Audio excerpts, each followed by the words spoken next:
అంటే యాక్చువల్లీ ఒక హీరోకి వాళ్ళ రేంజ్ని బట్టి అనుకుంటాం, ఈయన మనతో కలుస్తారా, కలవరా, మింగిల్ అవుతారా లేదా, మనం వాళ్ళతో మాట్లాడాలన్నా ఒక ఎంత మీరు స్టార్డమ్ సంపాదించిన ఒక ఆర్టిస్ట్గా. ఇప్పుడు Ankusam hit super hit okay, కానీ సెకండ్ పిక్చరే కదా. అవును, అంకుశం హిట్ అన్న తర్వాత ఫస్ట్ పిక్చర్ చిరంజీవి గారితో. ఇంకో మామూలు హీరోతో అయితే నేను ఇంత టెన్షన్ కాను. అవును, చిరంజీవి గారితో ఫేస్ టు ఫేస్ ఇద్దరం కింద కూర్చొని ఇట్లా ముఖంలో ముఖం పెట్టి చూస్తూ డైలాగులు చెప్పడం, అది ఎంతటి వాడికైనా కొంచెం ఆ ఫీలింగ్ ఉంటుంది. ప్రూవ్డ్ హీరో కదా.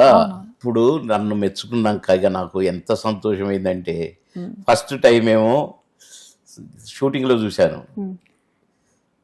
హీరో మంచి బిజియెస్ట్ హీరోగా స్టోర్పురం పోలీసు ఇక్కడ చూశాను, కేఎస్ రామారావు గారి సినిమాది.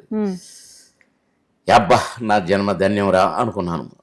సెకండ్ పిక్చర్ ఇక తర్వాత చాలా చాలా చాలా. కానీ చిరంజీవి గారి డిఫరెంట్ సినిమాలు, ఒక 5-6 సినిమాలు టాప్ పిక్చర్స్ ఉన్నాయి చిరంజీవి గారి.